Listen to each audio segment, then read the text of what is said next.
Yes. All right then. So I want to believe, is there anyone that is just joining the PM class tonight that you did not participate in the last class on the explanation of optimal mix?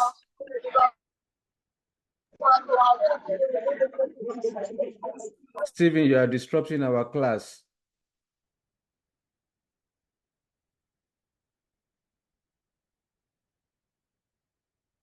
Okay, I want to believe everyone in this class participated last week when I explained the concepts on the optimal product mix. Stephen, if you repeat that again, I will remove you from the class.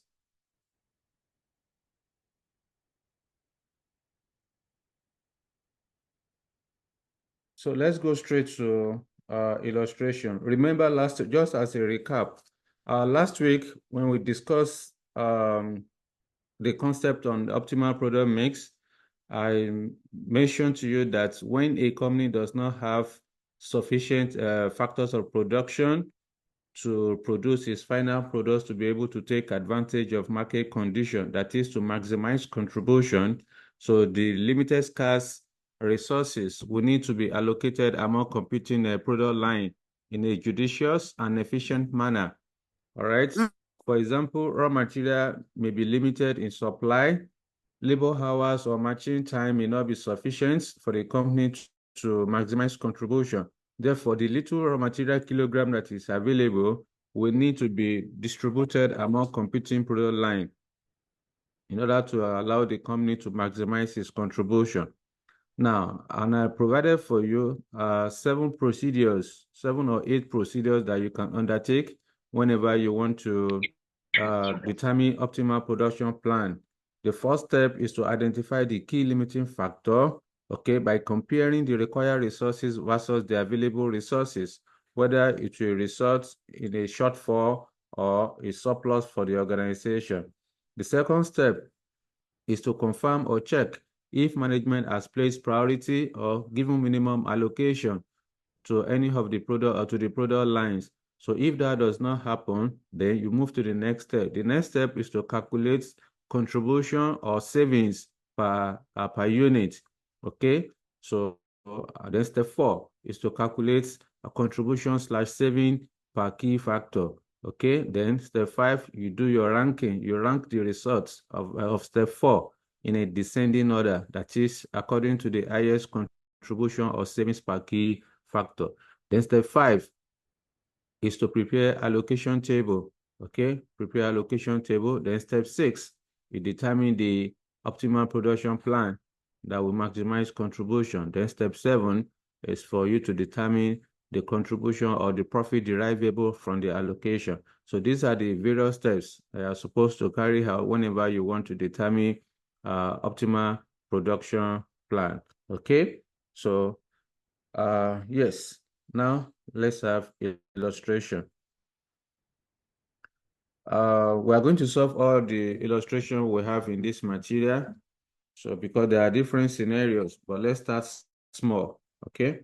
Let me introduce you with a simple illustration. Uh, illustration number 1.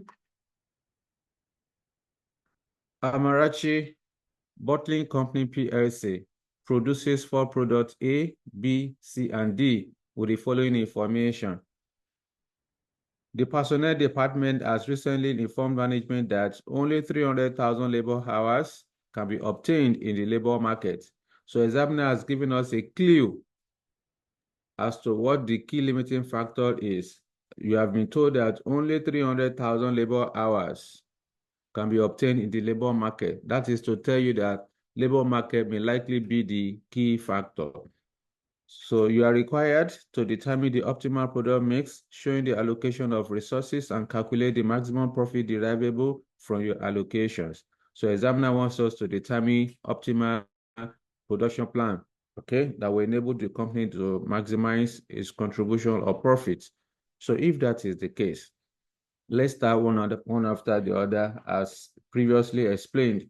So all what you need to do is to first thing first, identify the key limiting factor.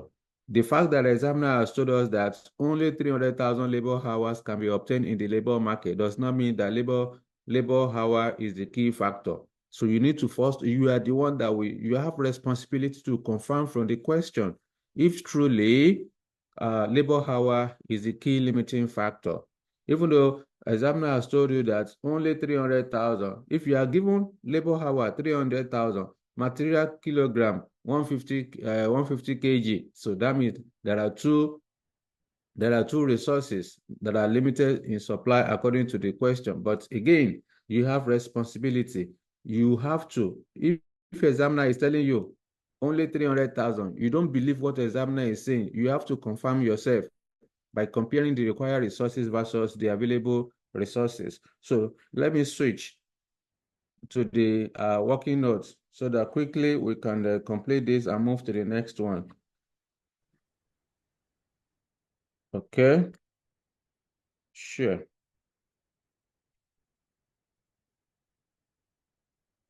So the name of this company is Amarachi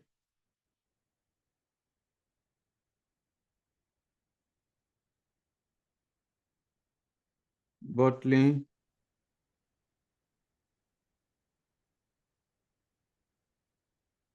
Company Limited. Okay. Examiner is asking you to determine the optimal product mix. So step one, we need to confirm the insufficiency in labor hour. So confirmation of insufficiency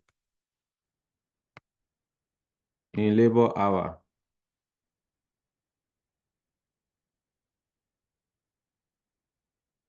Okay, because examiner has told us that labor hour is limited to 300,000. Therefore, we need to confirm that. Okay. So how many products? First thing first, you list the column, products, units demanded, then labor hour per unit,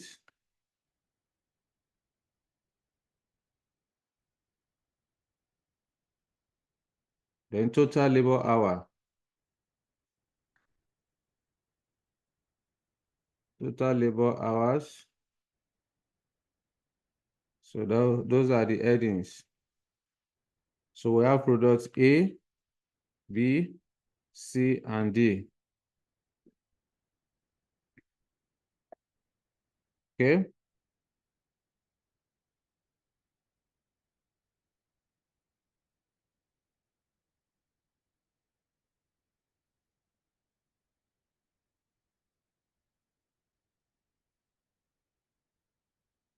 All right. So we'll go back to the question. Please open to the question where you are. So we are given budgeted sales in units, 20,000 for product A. Here is 20,000. Product B, 16,000. 24,000 for C. And then 10,000 for D. Okay. Now, remember I told you last time, the factors of production should be material kilogram, labor hour, or machine time. Since the examiner has told us that labor hour is limited to 300,000, therefore you need to determine labor hours per unit. Okay, the labor hours per unit is not given to you. You are the one that will determine it. Last time I gave you the formula that you are going to use. To get the labor hour, simply divide the labor cost by the labor rate. It will give you labor hour.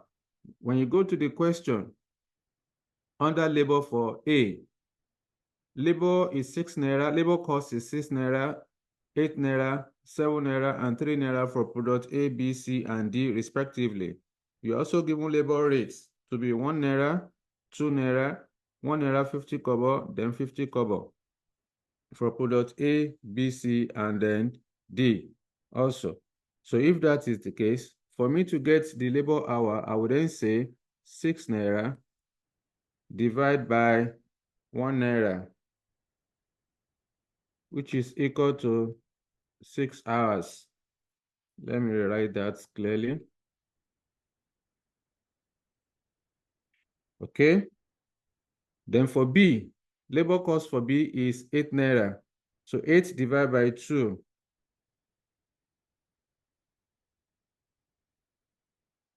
equal to 4 hours. Then for C, 7 naira divided by 1 naira 50 kobo.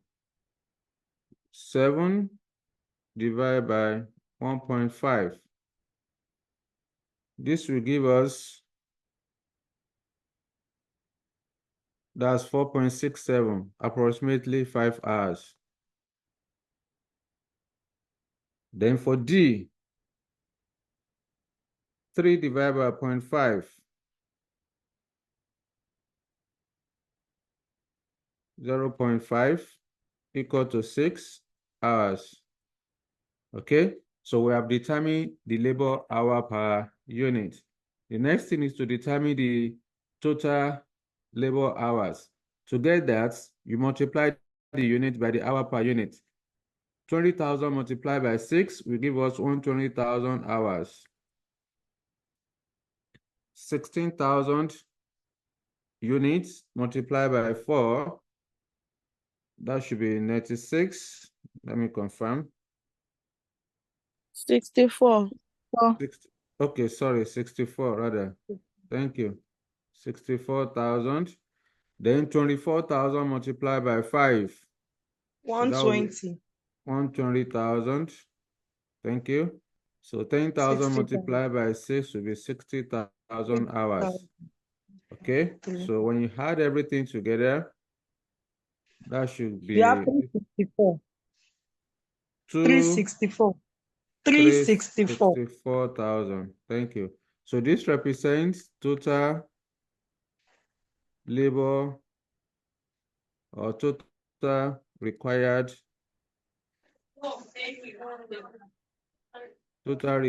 labor hour. Okay, total required labor hours. Okay, then you need to compare this with total available labor hours.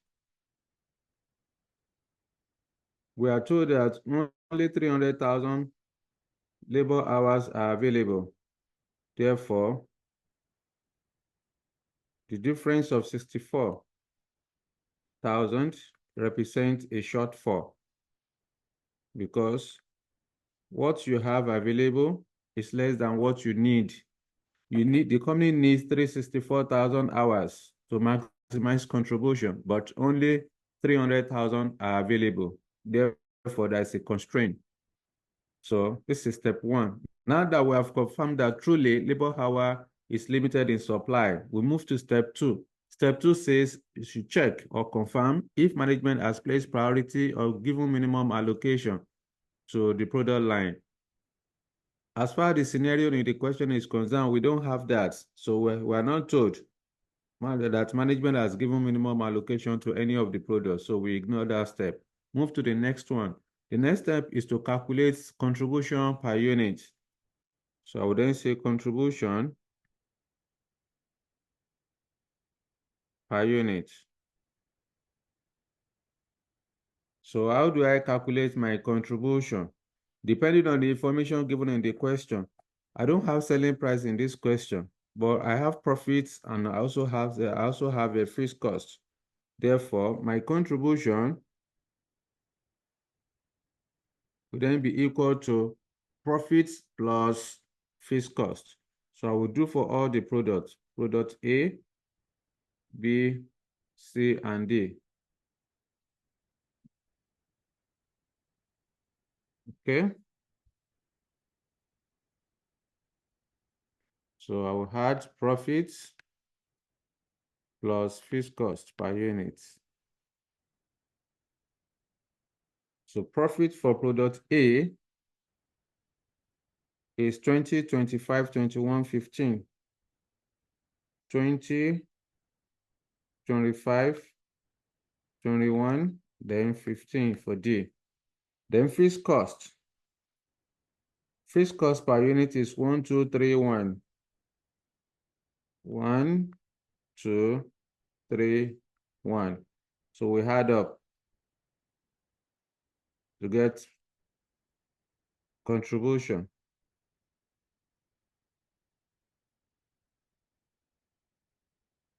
Here is 21, 27, 24, then 16. Contribution.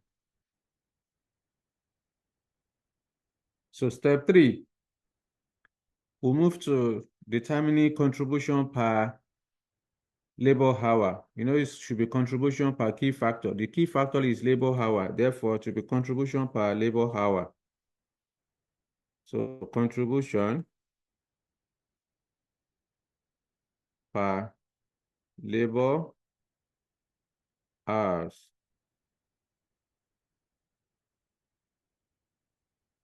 Okay, product A, B, C, and then D. So contribution per unit, which is 21, 27, 24, then 16. Then next one will be labor hour per unit. The labor hour per unit for A is 6, 4, 5, 6. 6, 4, 5, 6. This is A, this is B. Therefore, contribution per labor hour. Contribution per labor hour will then be equal to A divided by B. Okay? A divided by B. 3.5. So 21 divided by 6 is what? 3 It's points. 3.5. Okay, so let me rule this.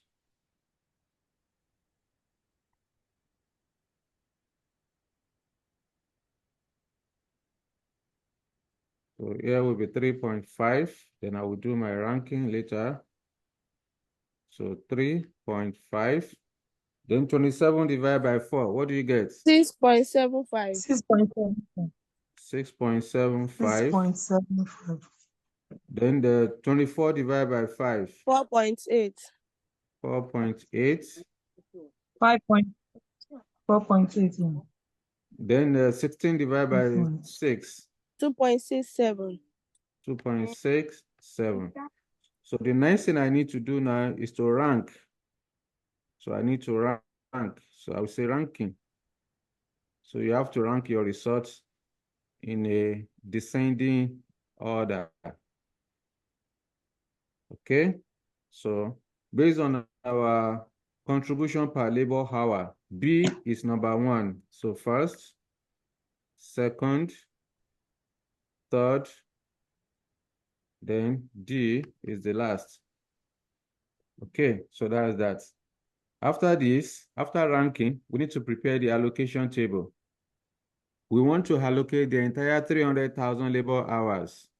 So allocation of 300,000 labor hours.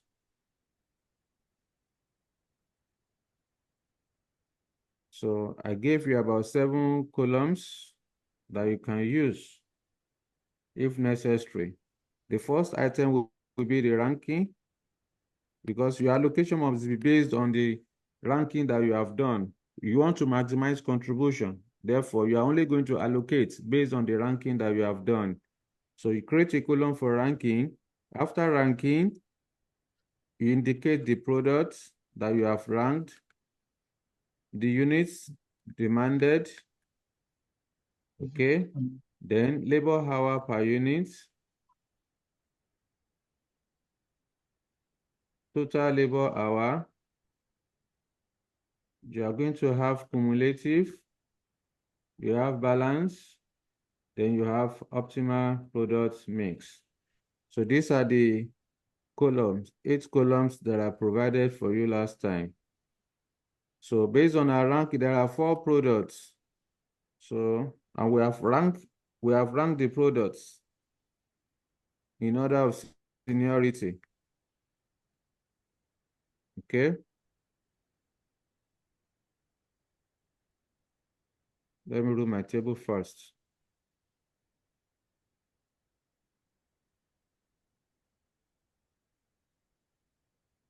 All right. Okay, then. Based on our ranking, the highest ranking is product B. Product B is first. So I will come here B.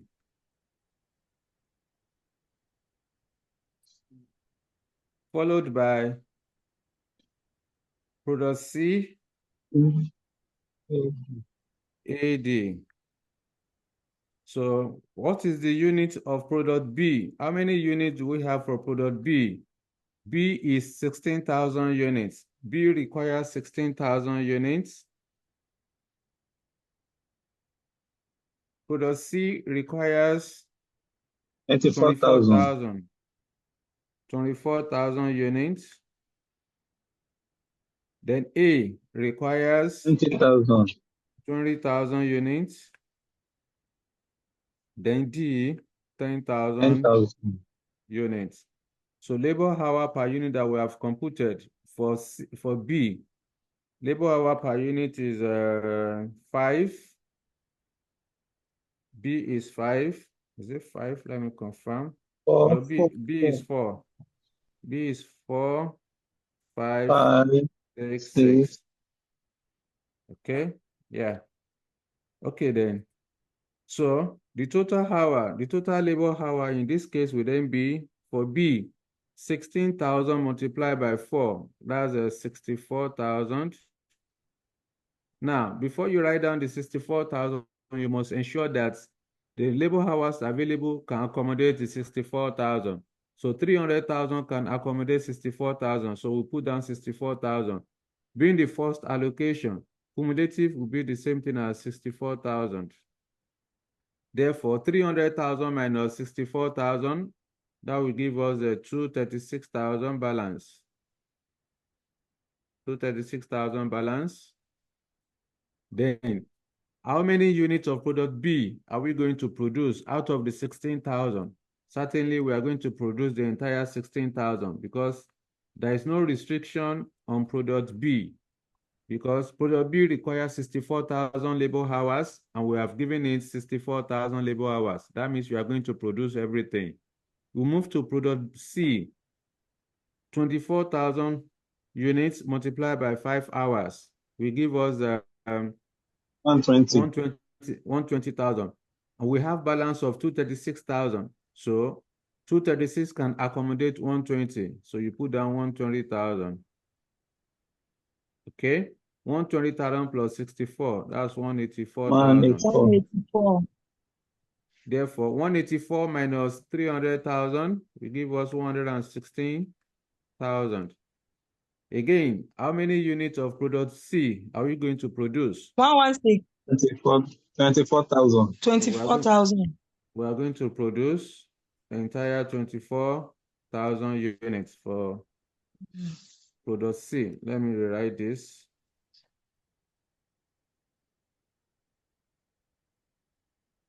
$116,000. Okay. Then for product A, 20,000 units multiplied by 6 hours will give us 120,000. 120, yeah. But we don't have 120,000. We only have 116,000 balance left. So you cannot give what you don't have. So you restrict to 116,000. 116. 116 plus 184 will give us 300,000. 300,000 minus 300,000 will give us 0. Therefore, how many units of product A are you going to produce? Since we didn't, product A requires 120,000 hours, but we can only allocate 116,000 hours. So you cannot produce the entire 20,000 units of product A. Therefore, how many units are you going to produce for A? There is a formula. So you are going to divide the hours that you have allocated to product A, you divide it by the hour per unit, which is 6. So 116 divided by 6 will give you what? 19,333. 19,333 units.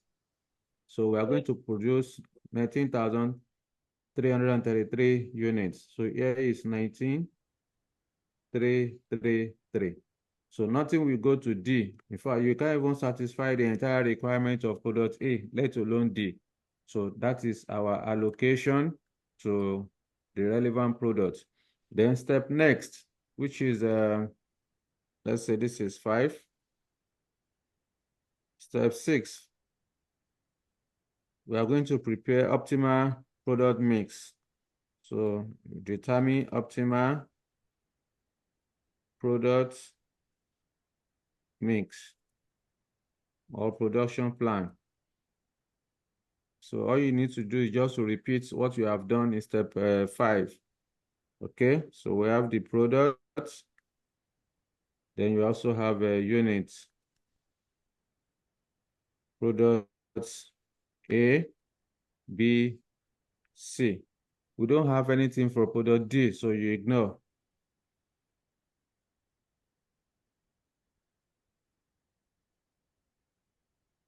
Hello, sir. How did we get to step 6? I thought we were on step 3, the allocation of 300,000 labor hours to You step saw the way I 4, wrote it on the most. Check the ranking. screen. Okay. Yeah, seen it, sir. Thank you.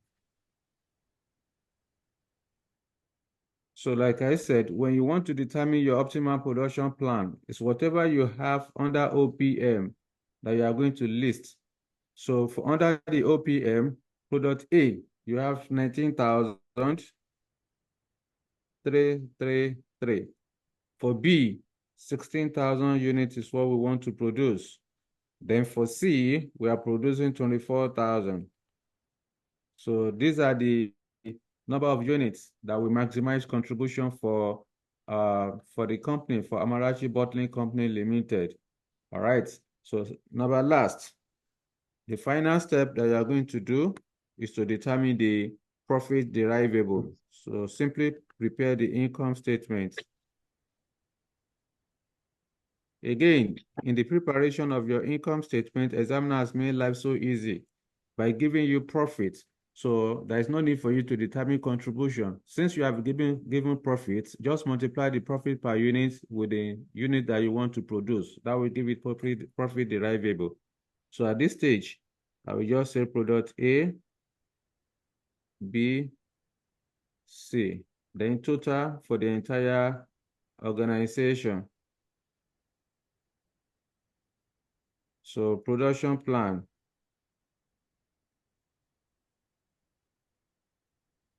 We are producing 19,333 for A, 16,000 for B, then 24,000 for C.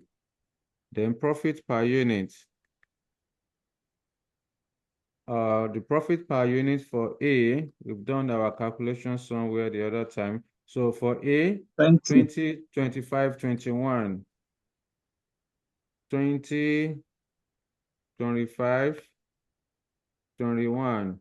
Okay, so you multiply. Let's multiply and get the final answer. 386,660. 386, 660 naira. 400,000. 400,000. 504,000. 504,000. 504,000. Add everything together, what do you get?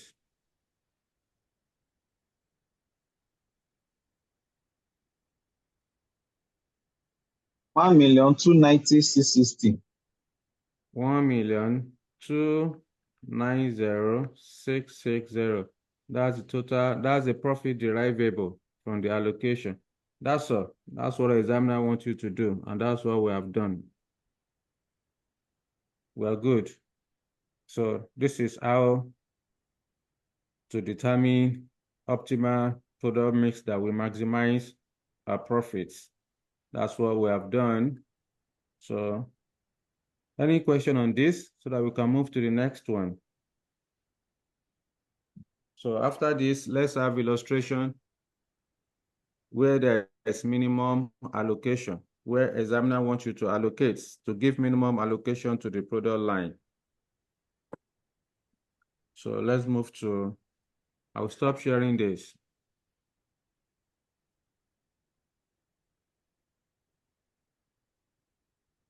Okay. Let me share the question notes. So let's move to illustration number 2, panorama. Yes, who will help us to read this? Panorama Manufacturing Company Limited is currently preparing its budget for the year ending 31st December 2014. The company manufactures and sells 3 products: Alpha, Beta, and Sigma. The unit selling price and cost structure of each product is budgeted as follows. Direct labor.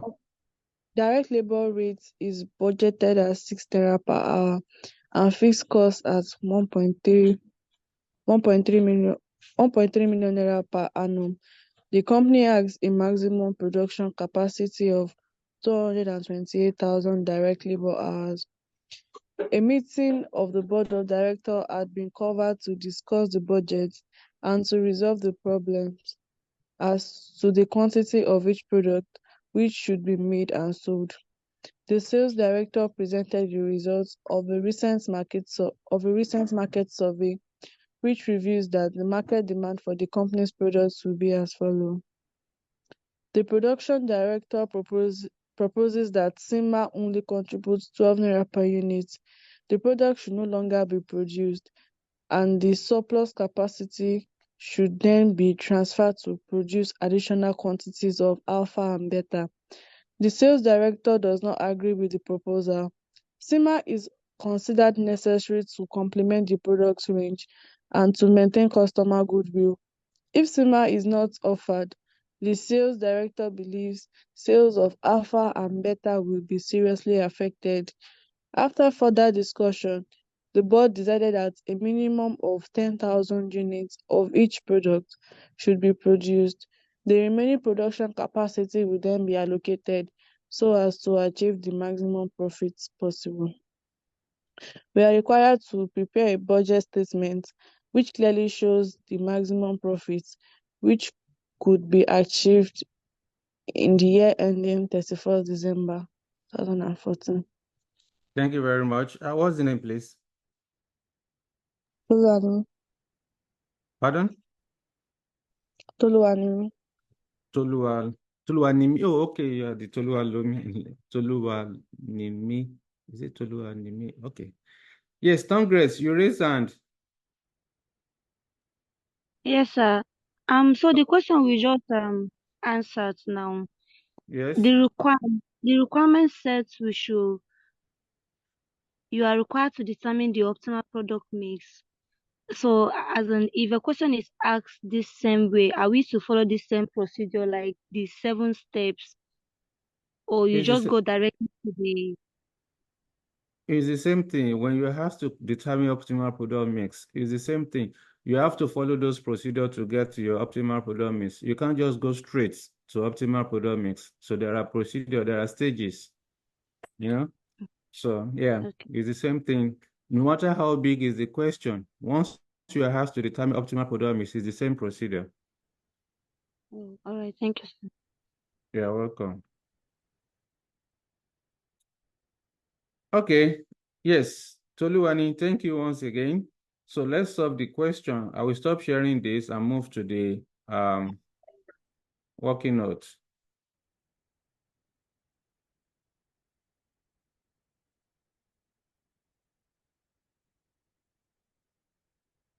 So the name of this company is Panorama. 2.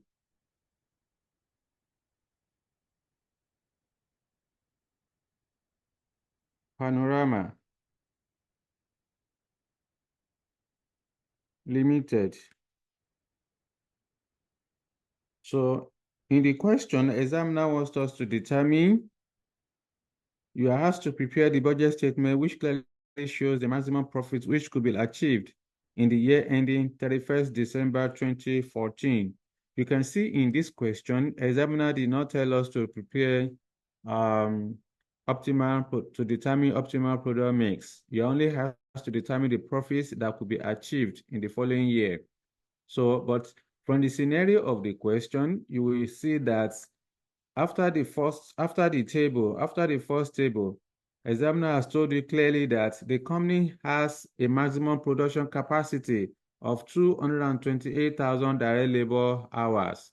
So that's a clue. In any question you are given, examiner will always give you a clue on what you should do.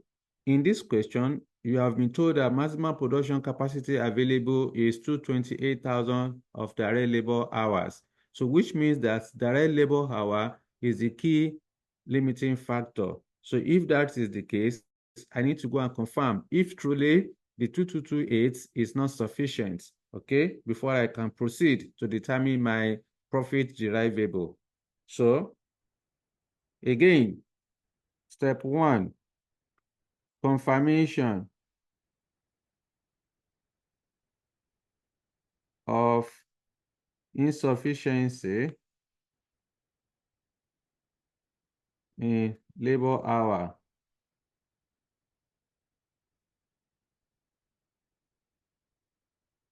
Okay.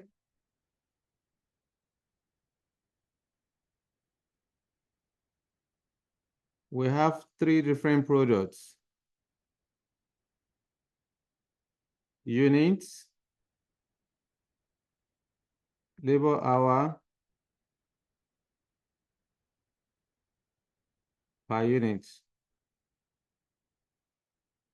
Then total labor hours.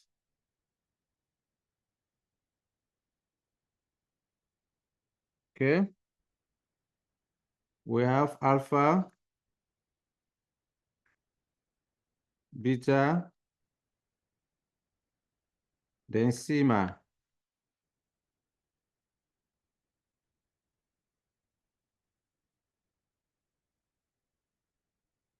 All right.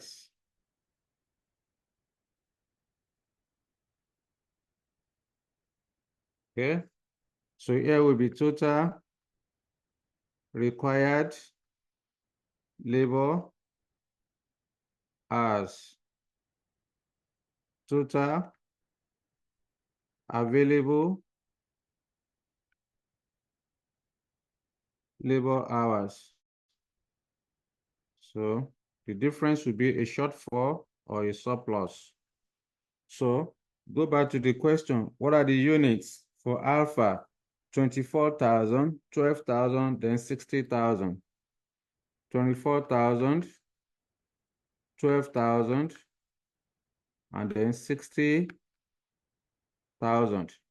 Let's determine hour per unit. To get the hour per unit, you are supposed, examiner has given to us in the question, labor cost. Labor cost for alpha is 24 naira, 48 naira for beta, then 6 naira for sigma. However, you are told that the direct labor rate is budgeted at 6 naira per hour. Therefore, you are supposed to divide the labor cost by 6 naira labor rates. So 24 divided by 6 equal to 4 hours.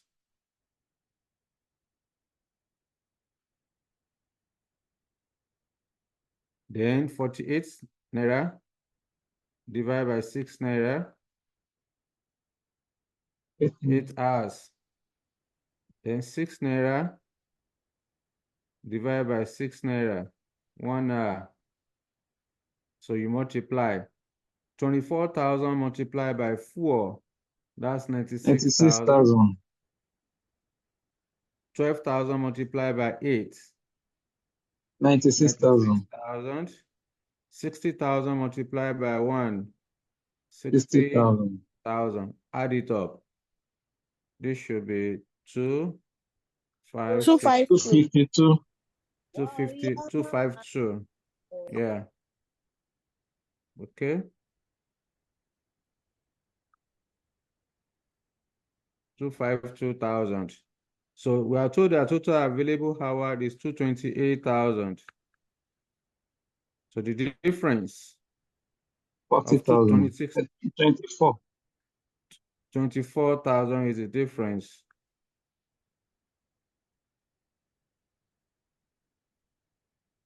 24,000 is a shortfall. Okay. So you required 252,000 labor hours, but the company has only 228. So there's a constraint. The company cannot maximize contribution fully.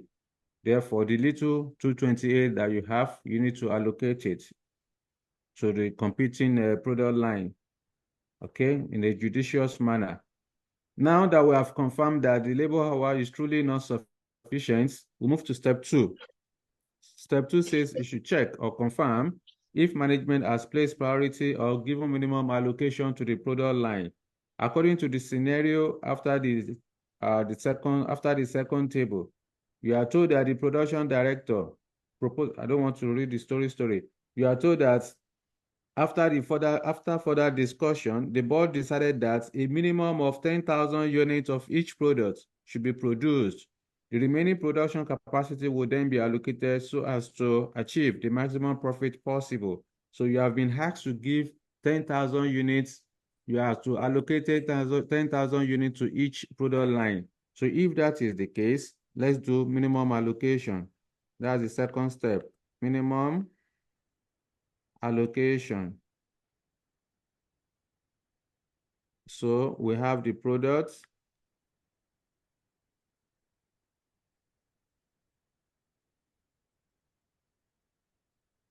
We have allocation. Then we have labor hour per unit.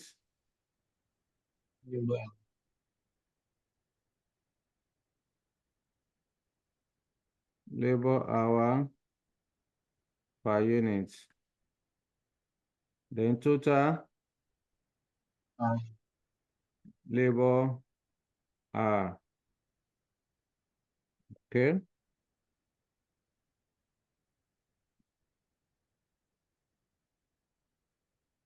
Alpha, beta, then sigma.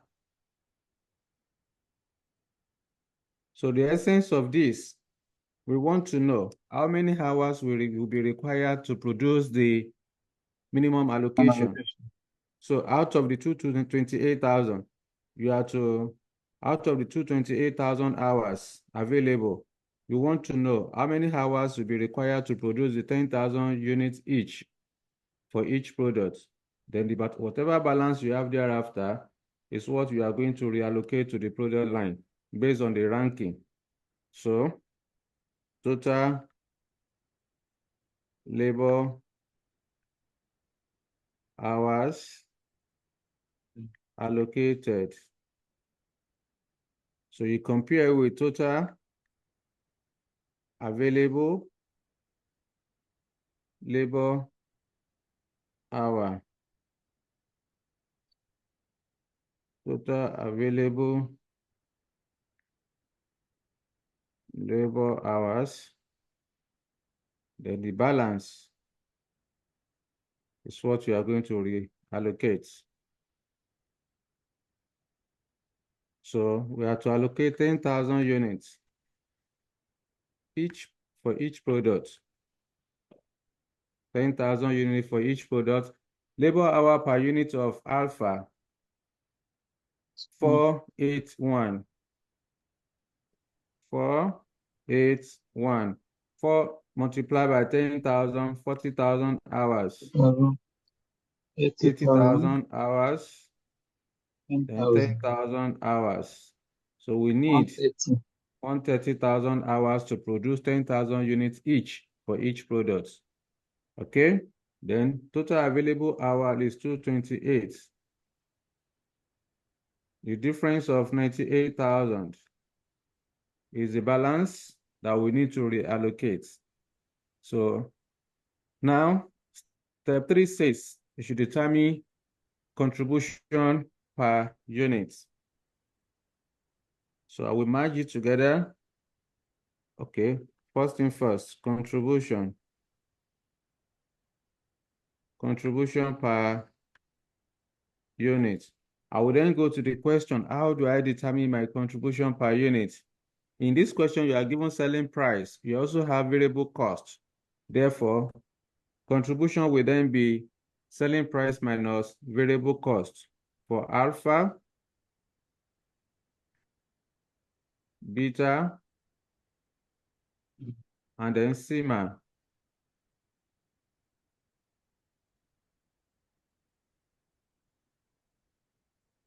So selling price, variable cost per unit, then contribution.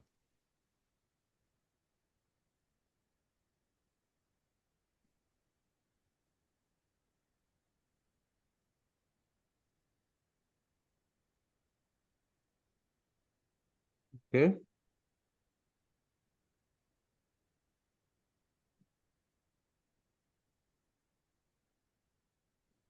So selling price of alpha 100, 124, 32, 100, 124, then 32.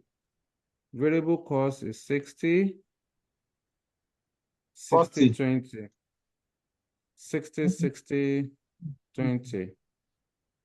Yeah. So you less. Here is 40, 64, then 12. Okay, step 4. So we match step 4 and step 5. Step 4 says you should determine contribution per key factor. Key factor is labor hour. Therefore, I will say contribution per labor hour and then ranking. You merge it together.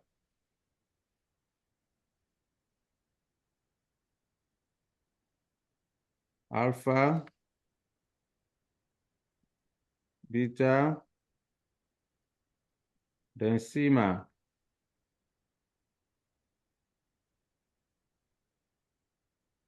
So contribution, then labor hour per unit. This is A, this is B.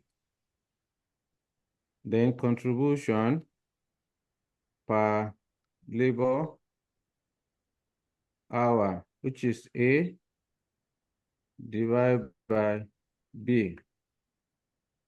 Okay, let me shift this one to the front a little bit.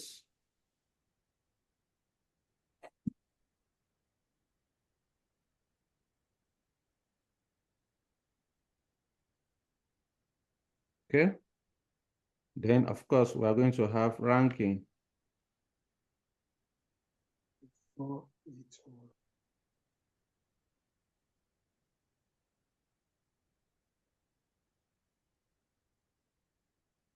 Okay.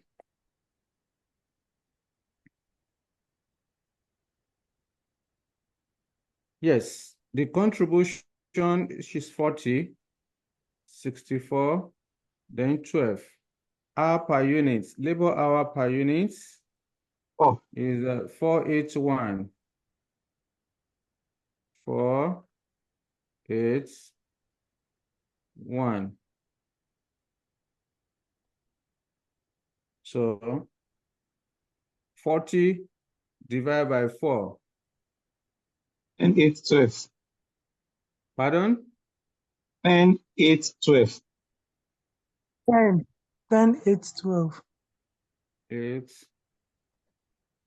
12. All right, so we need to rank. We need to rank. This is first, second, and then Alpha. third. So the next thing we need to do is to prepare the allocation table.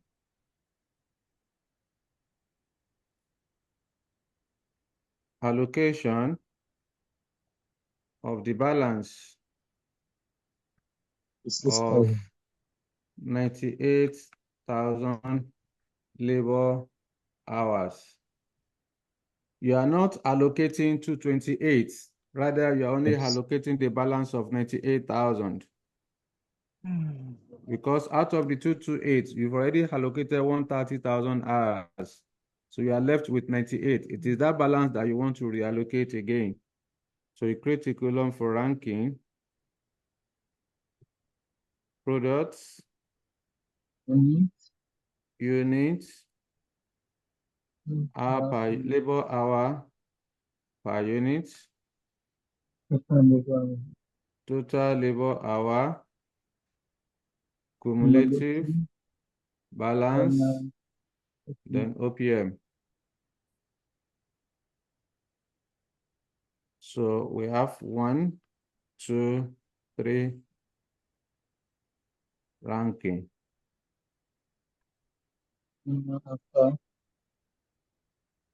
Okay.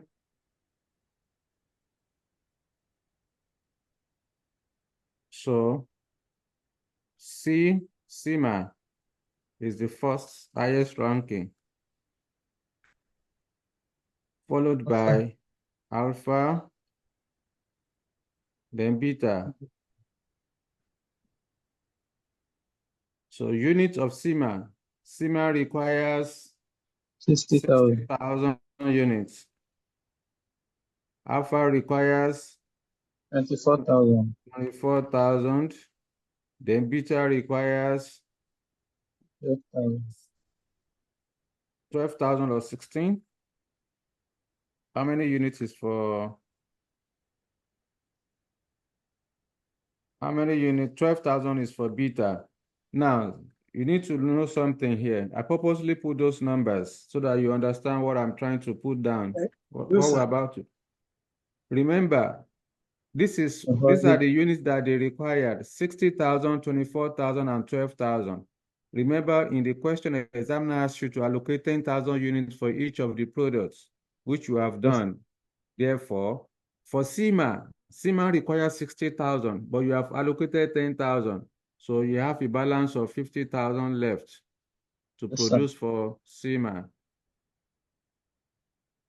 Again, for alpha, out of the 24,000, you have allocated out 10,000. So you have balance of 14,000.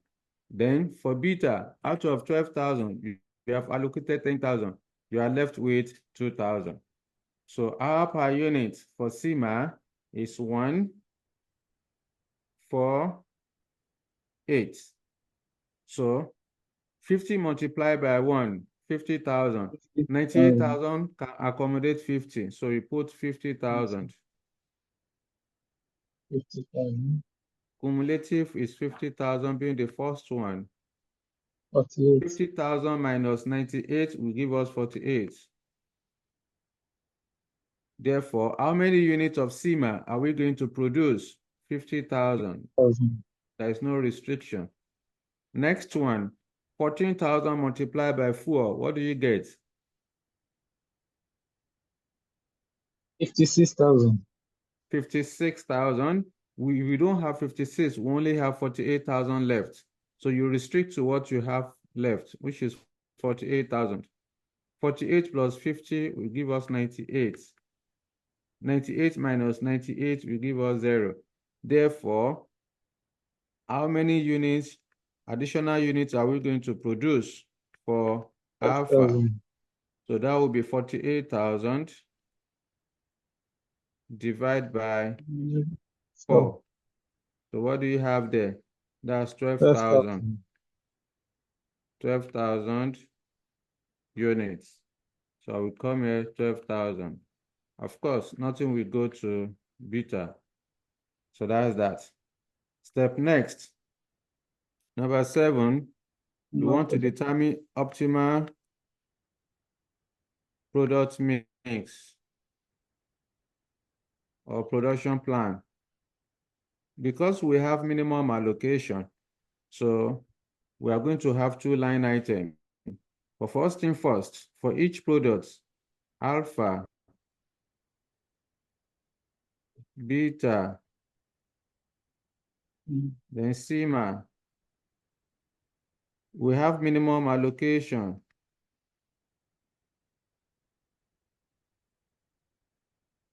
For the minimum allocation, we gave 10,000 units for each of the products. Then we have done additional allocation.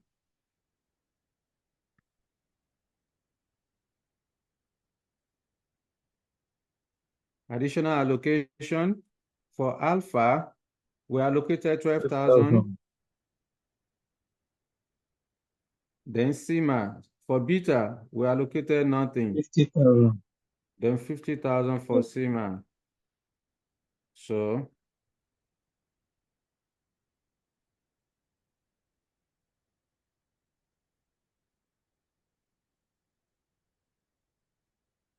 here it will then be the optimal production plan. Here is the production plan that will maximize contribution, 22,000, 10,000 units, and then 60,000 units. Okay. So these are the units that will be produced to maximize contribution. Finally, we need to determine profit derivable. So prepare the income statement.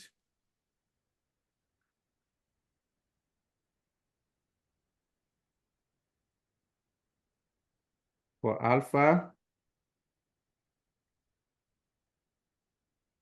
beta,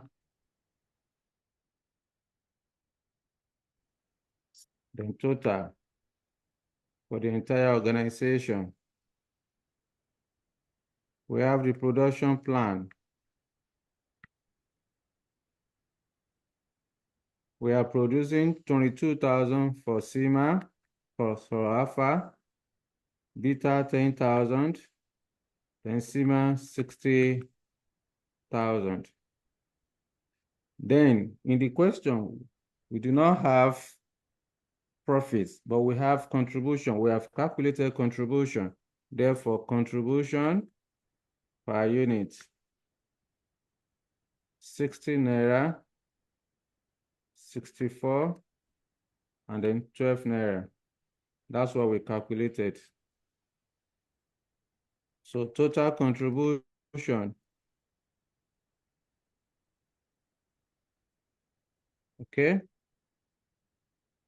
When you multiply 22,000 multiplied by 60, what do you get? 1,320,000. 1,320,000. 640,000. 640,000. Then 720,000. Add it up. What do you get?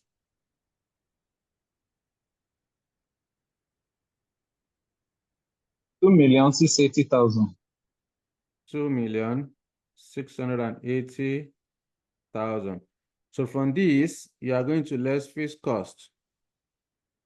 We are told that fixed cost is 1,300,000. You are not apportioning the fixed cost, just less from the total.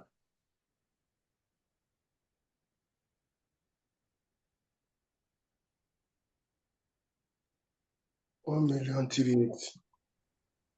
1,380,000. So that's the profit derivable. That's it. That's end of the question. You can see. Very interesting.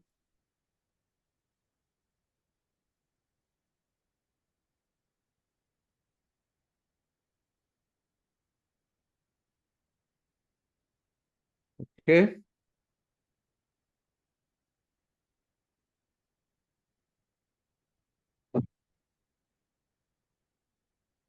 Let me complete my table.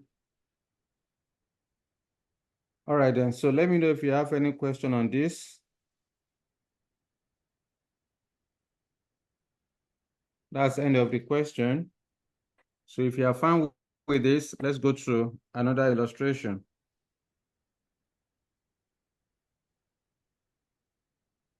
Let's solve a question that involves optimal product mix involving make or buy decision. Okay, please give me 1 minute. Let me see. So I will stop sharing this. Let's go back to the question material. So let's have illustration that involve make or buy. Limiting factor involving make or buy decisions. Okay, let's solve this illustration number 3. Who will help us? Kentucky Nigeria Limited manufactures agricultural equipment and it is declaring its budget for the year 2015. An initial review shows that it will not be possible to manufacture all requirements for component A, B, C, and D because the normal metal processing capacity of 20,000 hours would be exceeded. The company can choose between the alternative course of action given below to obtain production capacity: A, to buy entirely from outside supplier, and B, to buy from outside supplier and or use a partial second shift. The data given below are for the year 2015, and the table shows standard production cost per unit component. Direct expenses relate to the use of metal presses, which cost 2.50 naira per machine hour to operate. Fixed overhead is absorbed as a percentage of direct wages. Quotation obtained from outside supplier based on the current marketing research indicates a willingness to manufacture all or any part of the total requirement at the following prices, each delivered at the factory. And the table shows the component and the prices. Additional information reveals that second shift operation would increase direct wages cost by 25% over the normal shift and fixed overhead by 250 naira at each 1,000 or part thereof second shift hour work. You are required to 1. Demonstrate the insufficient capacity is available to meet the company's total requirement and to identify the extent of shortfall. 2. Determine the optimal product mix of the component to be produced, given that only 20,000 hours of pressing time are available. And 3. Ascertain whether any of the components will be produced on a second shift operation or bought from outside. Thank you very much, Kunle. Yes, that is the question. That is the question. Examiner is asking you to demonstrate that insufficient capacity is available to meet the company's total requirement and to identify the extent of shortfall. Now, you can see in this question, you have been given supplier's quotation. And you are also told in the first paragraph that the metal presses hours available is limited to 20,000 hours. So what that means is that this is limiting factor involving make or buy. Examiner has also given you a clue that metal presses hour is the limiting factor. So you need to confirm that the 20,000 hour is not sufficient. Not only that, whenever you have optimal mix involving make or buy, you are going to deviate slightly from the normal procedure. The first thing you need to do is to determine saving or deficits from making the components. Remember, when we did make or buy decision, what we did was to compare supplier's quotation versus the relevant cost of making the component. whether it will result in a savings or deficit to the organization. So the same thing you are going to do here. Instead of starting from confirmation of insufficiency in the metal presses hour, you need to first of all determine savings or deficits from making the components. So from your savings or deficit table, you'll be able to determine which of the products you want to manufacture internally and which one you want to produce, you want to buy from outside supplier. So it is only those that you want to produce internally that you are going to concentrate your limited scarce resources to produce. Anyone you want to buy from outside supplier, you don't need to do anything with it. Just ignore it because it is external supplier that will do that on your behalf. So that's what we want to do in this case. So first thing first, we need to determine saving or deficit from making the components. So once we are able to ascertain the one we want to produce, then we now check whether truly this 20,000 hours is sufficient or insufficient to produce the components. Without wasting more time, let's quickly go into that.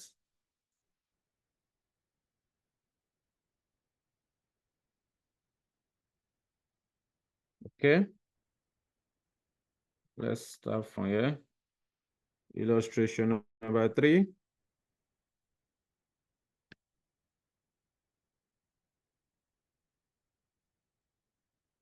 Kentucky.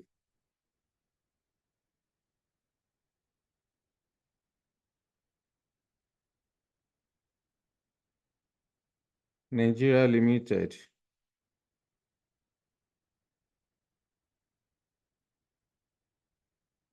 So the first step you are going to do, first thing first, you need to ascertain savings or deficits from making the components. So I will say saving or deficits.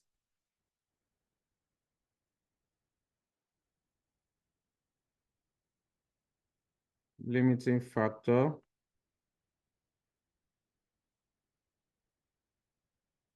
Involving make or buy. This is the one we are solving. So savings or deficits from making the components. So we have component A, B, C, and then D. Let me give a space. There is D, B, and C. Okay, let's go back to the question. We want to determine savings or deficits. So the first thing first, you need to determine the supplier's quotation. So supplier's quotation. Okay. The supplier's quotation, 15 naira for A. Here is 15. 14.75. 13.42.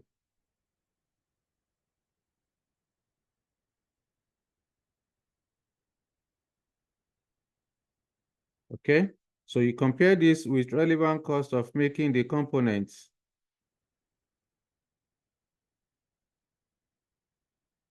Under the relevant cost, you check from the question if you have the raw material.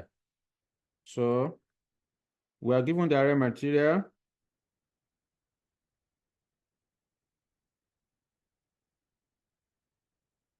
We also have direct labor.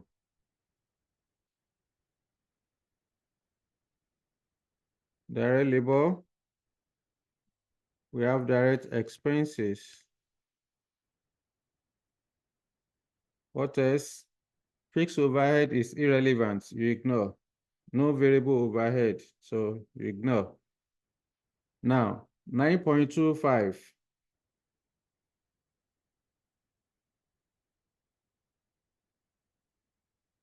9.25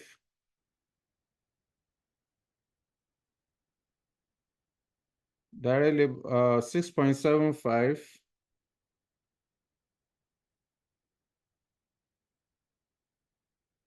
Then we have 6.25. Please be calling the number for me. 11, not 11.25.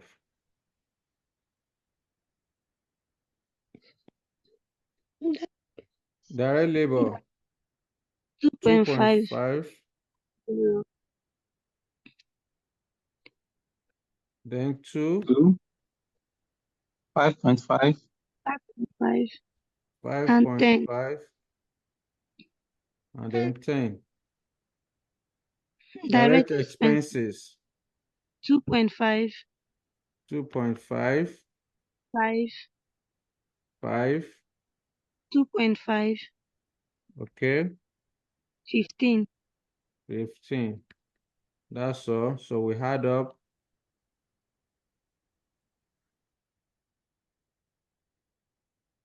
So 14.25, 14.25,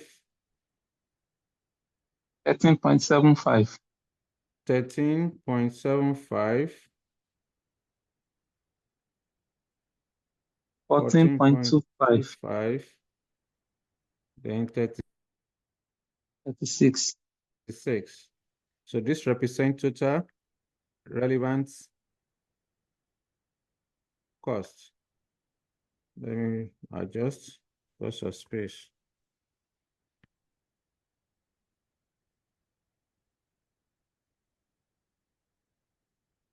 This is B, this is A.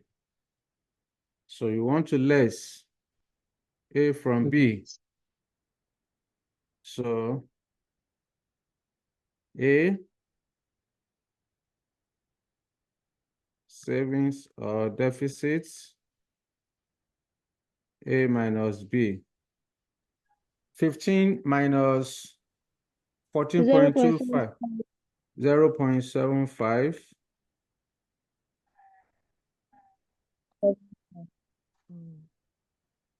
1, 1 minus 1.25, 1.25, negative. minus 1.25, 6, 6. Okay, so for the first one, for component A,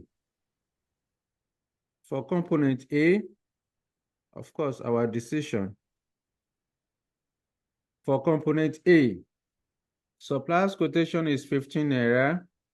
Relevant costs of making is 14.25. Our decision is to make. It is cheaper to make. For component B, the same thing you make. For component C, supplier's quotation is lower than relevant cost of making. 13 naira is lower than 14.25. Therefore, you buy component B, component C. Component D, supplier's quotation is higher than relevant cost. Therefore, you make. So these are our decision. These are our decision.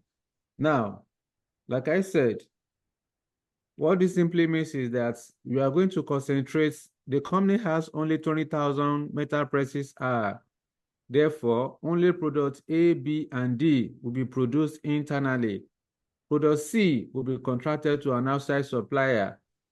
Therefore, the 20,000 metal presses hours will be used to produce components A, B, and D. So that will now take us to the second step, which is to confirm if the metal presses hour is insufficient. So confirmation of insufficiency in metal presses hour.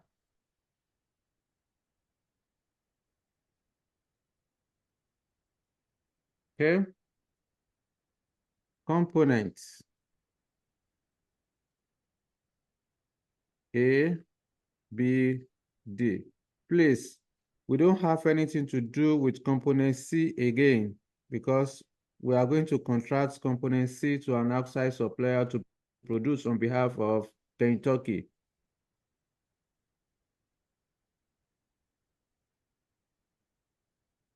So we have units,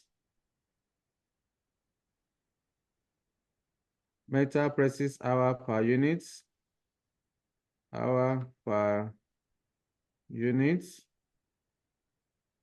then total metal presses are, let's say total hours.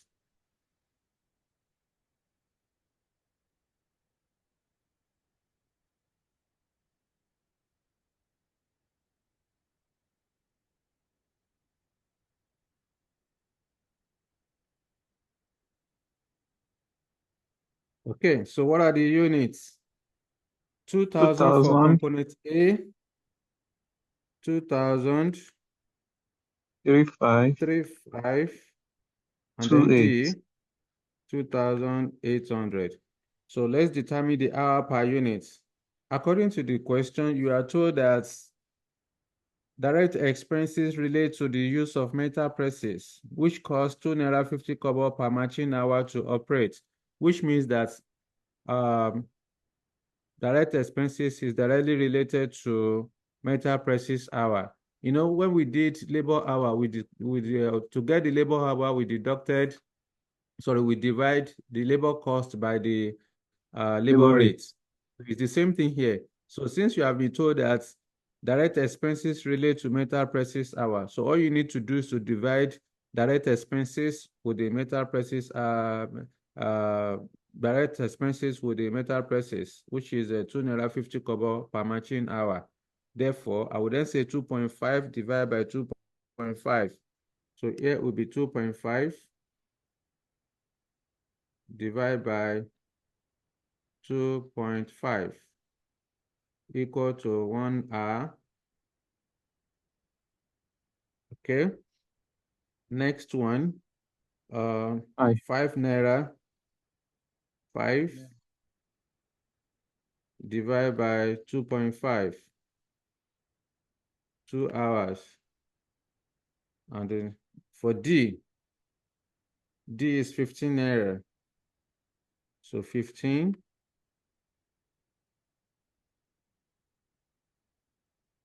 naira divided by 2.5. That's 6 hours. So 2 multiplied by 1 will give us 2,000 hours. 3.5 multiplied by 2, 7,000. 2 8 multiplied by 6. 16,800. 16,800. Add it up. Total required 25,800. 25,800. Total required metal presses are. Then compare with total available metal presses hour of 20,000. So the difference, 5,800, is a shortfall. So with this, we have confirmed that truly the metal presses hour is insufficient.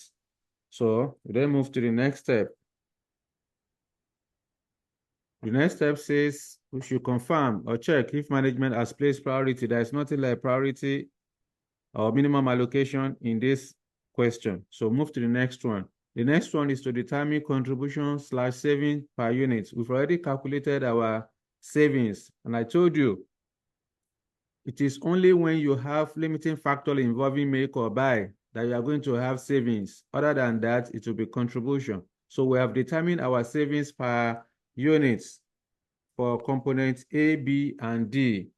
So we skip that one again because we've already done it. The next step is to determine savings per metal presses R, and then ranking.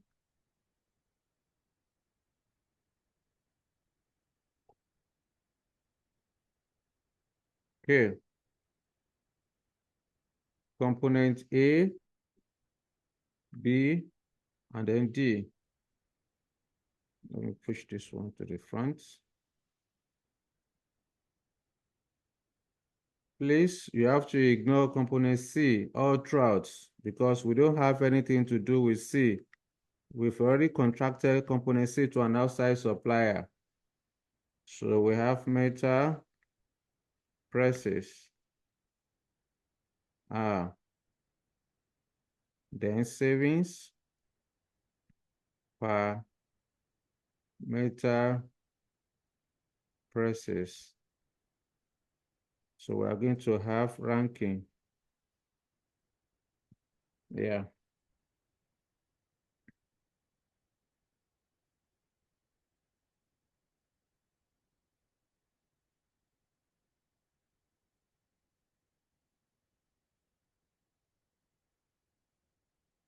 Okay. So here is A, here is B, here is A divided by B. Okay. So savings for component A is 0.75. 0.75, 0.75. Here is 1. Then the other one is 6 or what? Savings. 6. Where am I? Yes, 6. So the other one, D, component D is 6. So metal presses hour per unit we have determined 1 to 6. 1 to 6. So here will then be 0.75, 0.50. Here will be 1. So we need to rank. D is first, followed by A, then third. So the next thing we need to do now is to prepare the allocation table. I will then say allocation of 20,000 meter presses hour.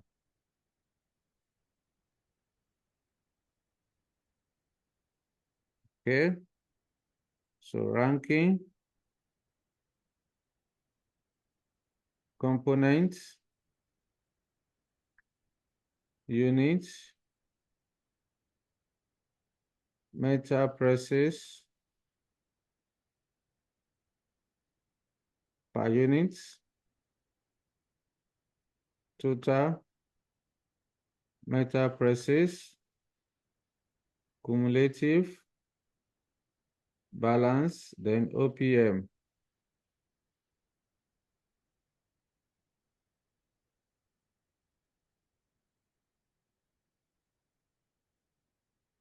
Okay. So 1, 2, 3.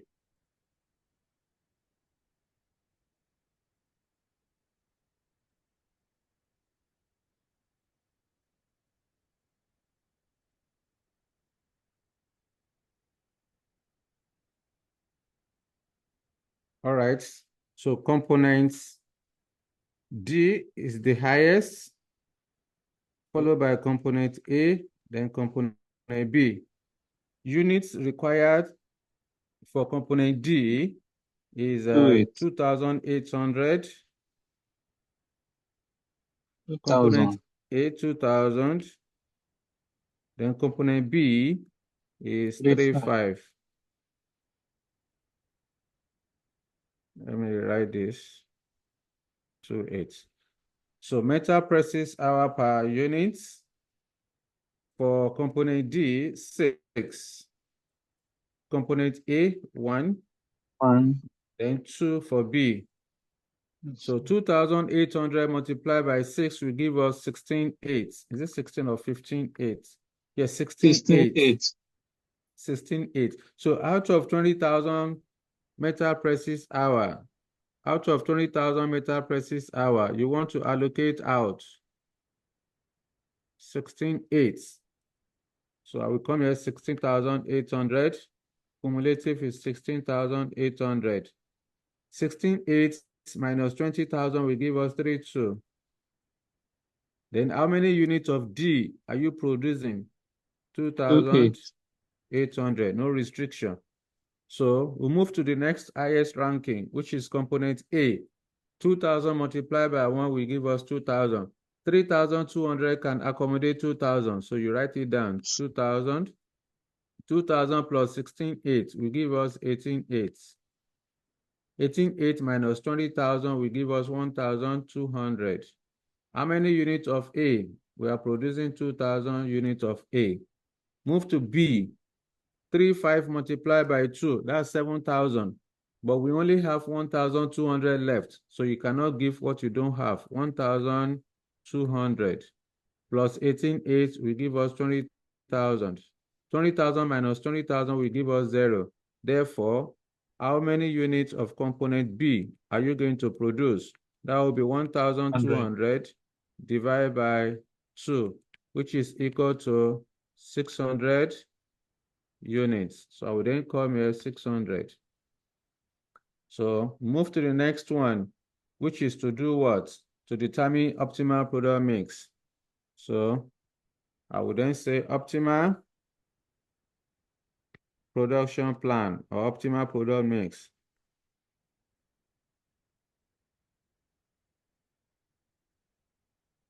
So that's what the examiner wants us to do. Let me redraw my line.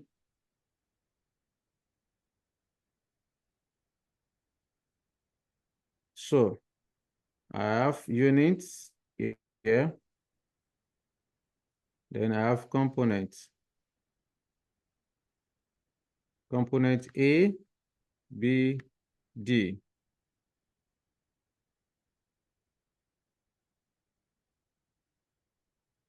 So for component A, how many units are we producing? 2,000. 2,000 of component A. For component B, we are producing 600. Then component D, we are producing 2,800. So these are the units that will maximize the contribution for the organization. So that's what the examiner wants you to do, and that's what we have done. So you are asked to demonstrate the insufficient capacities available to meet the company's total requirement and to identify the extent of shortfall. We have done that. Determine the optimal product mix of the component to be produced given that only 20,000 hours pricing time are available. We just did that. Then 3, ascertain whether any of the components could be produced on a second shift operation or bought from outside supplier. So the next thing we want to do now is to ascertain if any of the components could be produced on a second shift operation. Before we move there, let me know if you have any questions so far before we move to the next requirement. If not, just go straight to the next requirement. So we want to ascertain if any of the components could be produced on a second shift operation. You can see that component A requires 2,000 units, and we have produced 2,000 units. Component B requires 3,500 units, but we can only produce 600. That means the balance of 2,900 will need to be produced on a second shift operation. Component D requires 2,800, and we are producing the entire 2,800. So it is only component B that we cannot fully satisfy the requirements of 3,500. Therefore, so we are going to produce the balance of component B on a second shift operation.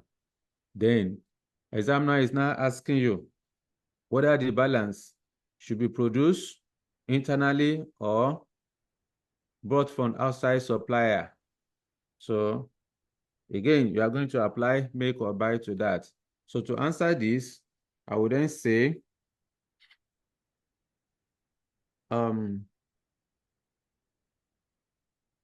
the requirements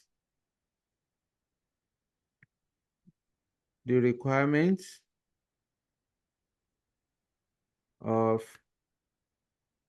component A and D of 2,000 units and 2,800 units have been fully satisfied. However,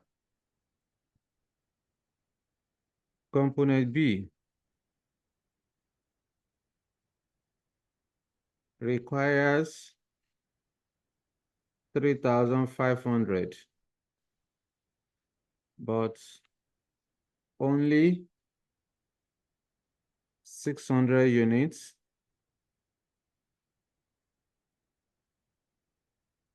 will be produced.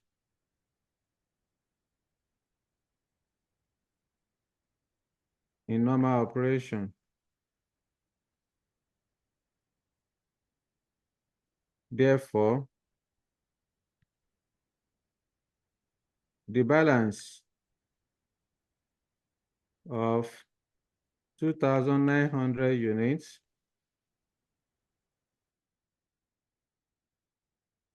that is 35 minus 600 can be produced on a second shift operation or but from outside supplier. Okay. So now that we know that only component B can be produced on a second shift operation. So the next thing we need to do is to determine savings or deficit from making 2,900 units of component B on a second shift operation. So I would then say savings or deficits from making 2,900 units of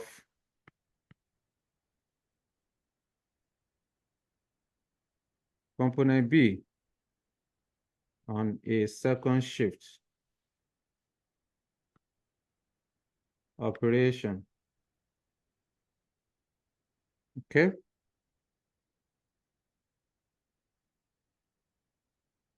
So supplier's quotation. We want to determine savings or deficit from making components 2,900 units of component B. Supplier's quotation.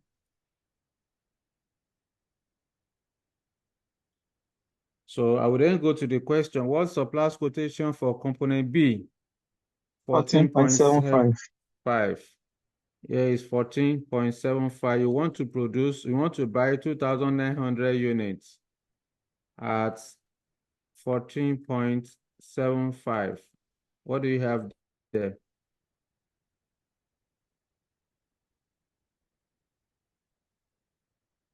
What do you have? 29,500. 29 multiplied by 14.75. 42,775.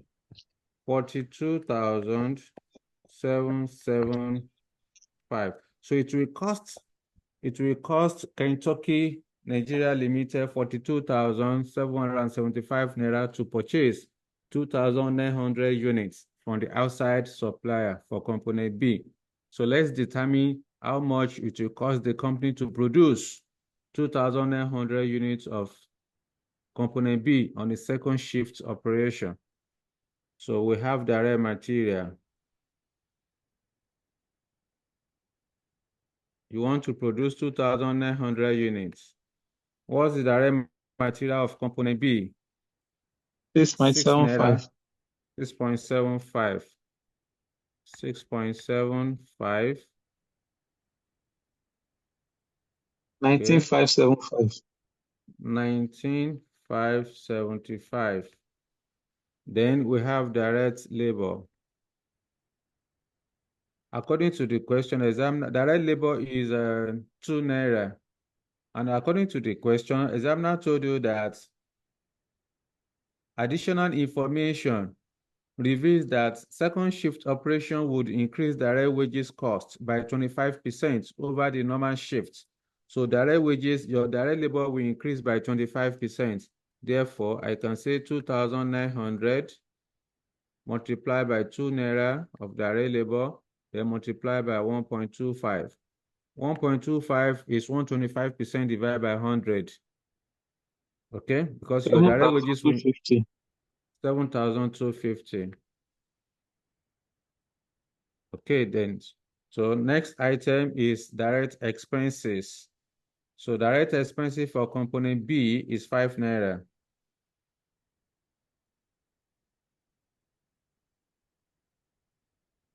So 2,900 multiplied by 5 naira. So what do you have? 14,500. 14,500. Also in the question, examiner told you that fixed overhead costs will also increase by 250 naira at each 1,000 or part thereof second shift hours worked. Meaning that if you work for 1,000 hours or less on the second shift operation, the company will incur fixed overhead of 250 naira. Whether you work 1,000 hours or less than 1,000 hours, the company will incur 250 naira fixed overhead. So it's an additional cost. Therefore, that additional cost must be considered. It's relevant. So I would then say fixed overhead.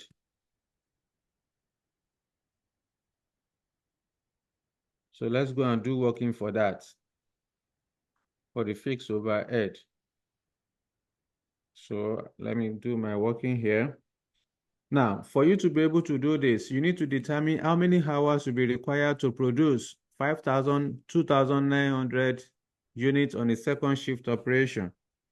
You want to produce 2,900 units. Let me put it this way. Hours required. Hours required equal to 2,900 units that you want to produce. Then multiply by hour per unit. Hour per unit of component B is 2 hours. So total hours required to produce 2,900 is 5,800 hours. So examiner is now telling you for every 1,000 hours or less, for every 1,000 or less worked on the second shift operation, the company will incur 250 naira. If I want to do it as a primary school, I want to simplify. I can say first 1,000 hours is equal to 250. Okay, we are looking at 5,800 hours. So second, 1,000 hours, another 250. Third, 1,000 hours, 250. Fourth, 1,000 hours, 250. Fifth, 1,000 hours, 250. The sixth one is not up to 1,000, so we have 800 hours. It's still the same amount of 250. That's 1,500. Under examination condition, there is no need for you to be doing all this primary school. It's a waste of time. Just check from the question. What you have here, you need 5,800. How many 1,000 can you get in 1,000 in 5,800? That's 1,000. So 5 multiplied by 250, that's 1,250. 250. 800 hours is the same 250 plus 1,250, 1,500. So you don't need to be doing all this kind of work. It's a waste of time. But again, for simplicity, that's why we have to work it out like this. So 1,500 is a fixed overhead. Additional fixed overhead. Okay? So that's that. So I can then come here, 1,500. Add it up. What do you get?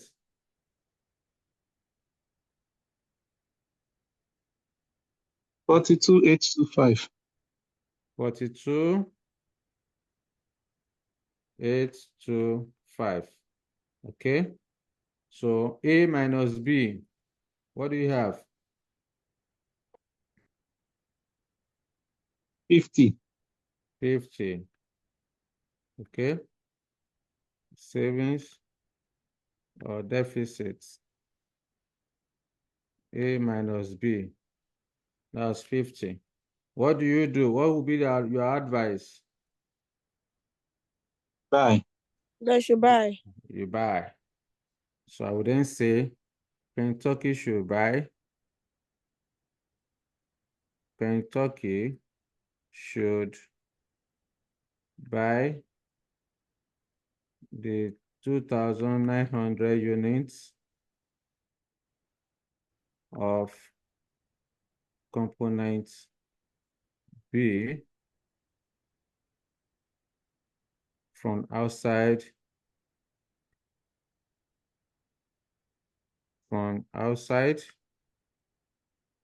supplier. That's it. That's end of the question. That's end of the question. Okay. Yeah. So we have more illustration to go. Let me know if you have any question for me. So far, so good. Any question for me? Yes, sir. Talk to me. So the fixed overhead, while calculating the production on second shift operation, would it be an incremental fixed cost, sir? Of course, now any addition is an incremental. You have been told that any hours work on the second shift operation will increase fixed overhead by 250 naira. So it's an incremental cost. It's an additional. All right. Yes, sir. Okay. Any other question? I'm not sure if I will be able to solve the last one today, because if I start that one, we can't complete it within the next 30 minutes. That's 1.5. I don't really understand that fixed overhead 1.5. You don't understand it? Yes, sir. Okay. What is it how we got the 1.5 you don't understand, or we don't understand which one? Yes, sir. 1.5. Pardon? How we got the 1.5 one? You are seeing my screen, right? Yes, sir. So you can see how I listed 250 up to the last one. Add it up. That's 1.5. That's how we got the 1.5 now. Oh, okay. You are told in the question that for every 1,000 hours or less work on the second shift operation, the company will incur fixed overhead of 250. So whether you work for 1,000 hours or less, even if it's only 1 hour you work on second shift operation, it's the same 250. So we determine the total hours required to produce 2,900 on a second shift operation. We determine 5,800 hours. So how much fixed cost is the company, additional fixed cost the company will incur for these 5,800 hours? And I'll break it down. The first 1,000 hours will be 250. The second 1,000 hours work will be 250. The third one will also be 250. The fourth one, 250. The fifth one, 250. 1,000 times 5, that will give you 5,000 hours. So the balance of 800 is still the same 250. When you add it up, that's 1,500 naira. Okay? So I now said that instead of going through all of this small primary school thing, why don't you know that 5,800, how many 1,000 can you get in 5,800? 5 1,000. Therefore, 5 multiplied by 250 will give me 1,250. Then the 800 hours is the same 250 naira plus 1,250. That's 1,500. Yeah. Okay. So like I said, we have one more illustration. Let me stop sharing this. We have one more illustration to go. Let me share that, which is this one involve Acceptance or rejection, especially. yes, this one is a limiting factor involving special order. This is a limiting factor involving special order, and that's the last illustration we have on this topic. And maybe we can just start wherever we stop today, then we continue next time by the grace of God. Okay, so that will also save our time next time. Okay, then I need somebody to read for us. Kikelomo Limited Thank you.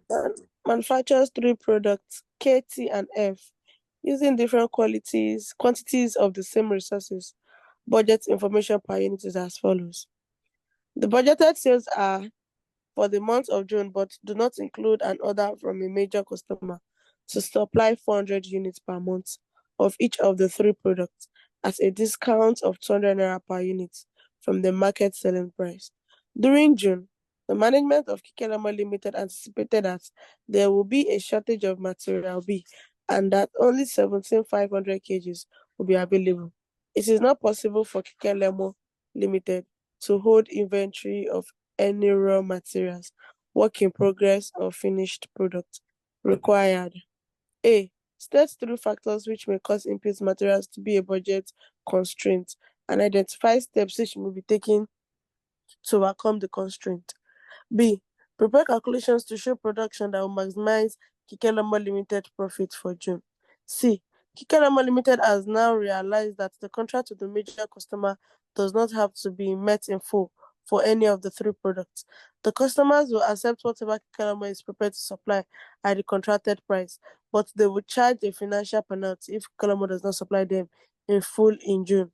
Based on this additional information, calculate the lowest value of the financial penalty that the major customer would need to insert in the contract to ensure that Kikelama Limited meets the order in full in June. D. Now assume the shortage of material B is expected to continue for beyond June, and management of Kikelama Limited has decided to outsource the production of some of the products. Advise the management of Kikelama Limited on the advantages and disadvantages of outsourcing. Thank you very much, Tife. That is a question. That is a question. From this illustration, after the table, examiner has told you that the budgeted sales are for the month of June, but do not include an order from the major customer to supply 400 units per month of each of the 3 products at a discount of 200 naira per unit from the market selling price. So this indicates that this is limiting factor involving special order. How do I know it's a limiting factor? Simple.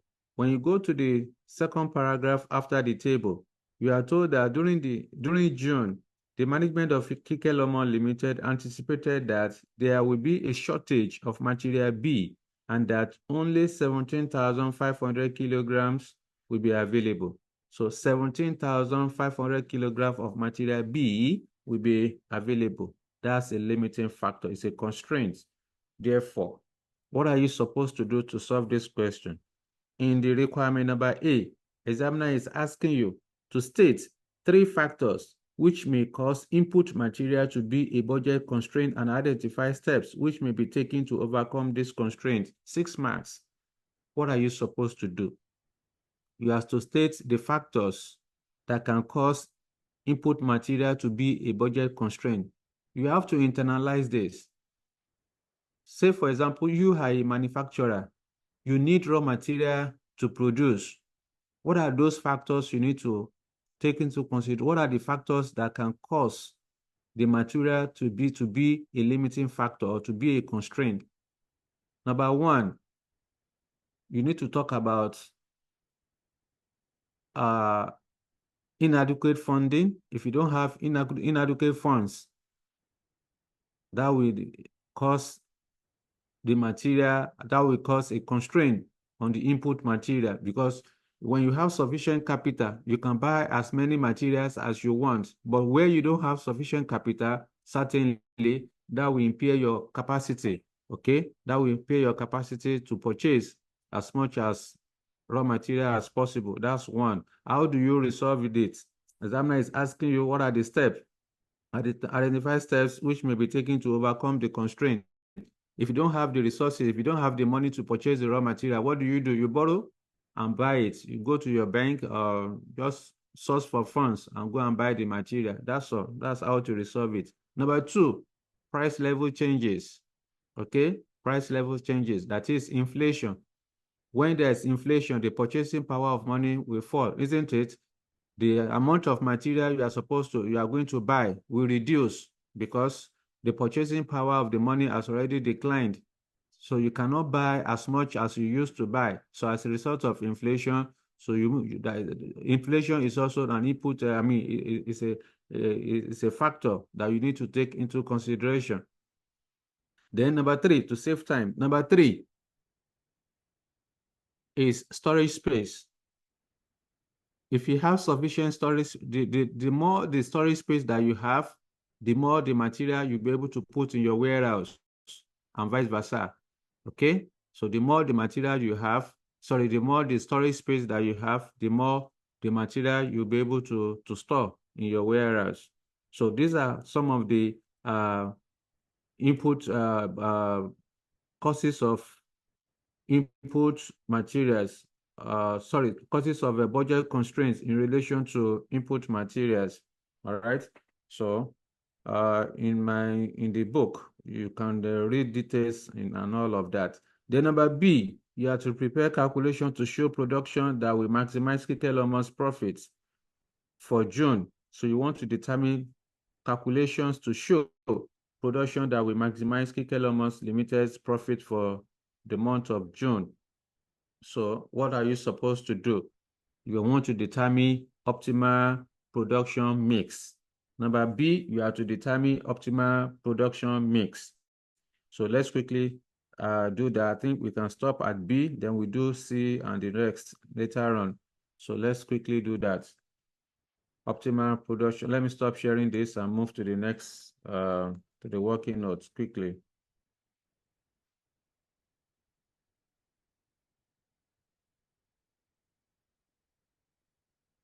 Okay.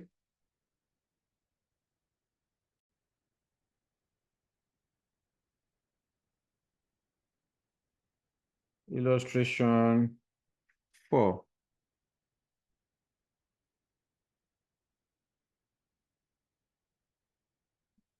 Illustration 4. Limiting factor.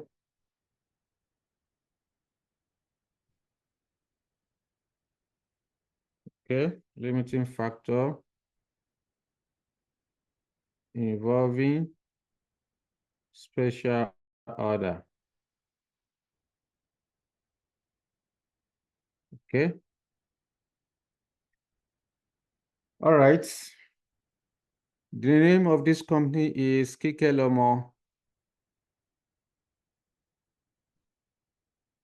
Limited. Kikelomo Limited. Let me write this. It's not how to write Kike.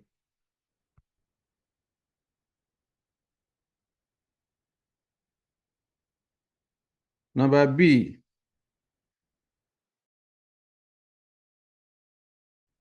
Product mix. The first thing first, go back to the question. You are told that the budgeted sales are for the month of June. The budgeted sales of 500, 800, and 1,600 units of products KTF does not include the special order to produce 400 units per month of each product. Therefore, you need to the first thing you need to do is to determine the units required, or the units that you want to produce, the units required. So the units required to produce now will then be the budgeted sales of 500, 800, 1,600 plus 400 units for each of the products for the special order. That's the first thing you need to do in this case. So, number one, I want to know number of units required to produce. I will then say, I'll create a column for each product K. Let me rewrite this. Total units required to produce.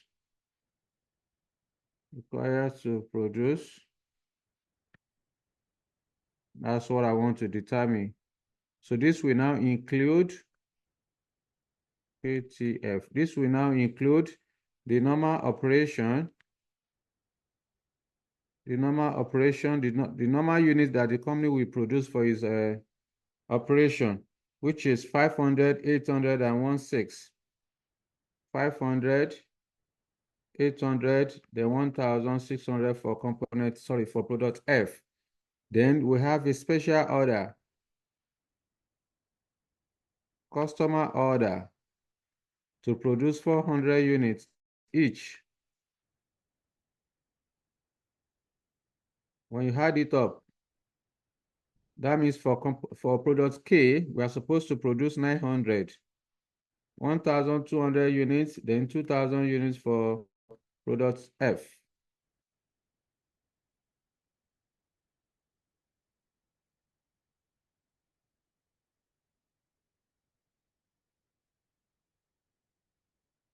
So these are the total units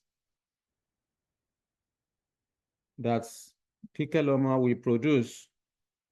Now, we want to confirm, examiner has already told us, for us to be able to produce all these units to maximize contribution, we need to determine how many hours do we need to produce them. Not only that, how many hours do we have available? So that will take us to second step.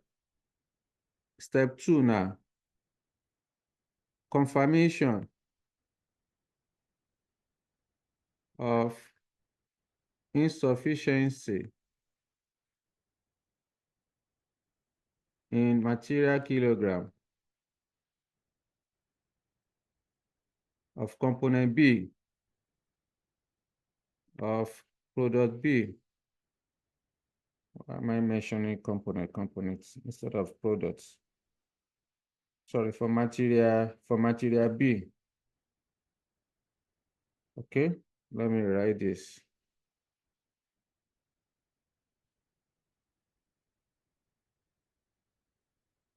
Confirmation of insufficiency in material B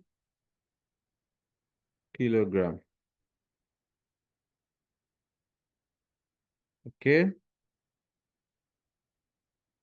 So we have products,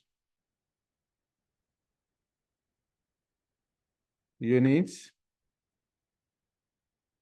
material,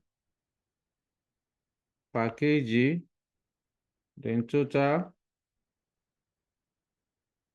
material kilogram. Product K, T, F. How many units of product K? 900, 1, 2, then 2,000. All these units include the normal operation plus special order to produce 400 units for each product.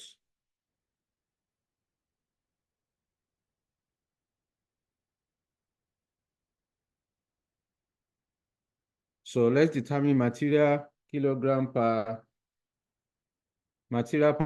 kilogram. So material per kilogram is not given in the question. You are the one that will determine it. Your focus is on material B. Therefore, to get the material kilogram, you are going to divide material cost by the material per unit. Material cost is 480 for component B. So material per unit is 120 naira.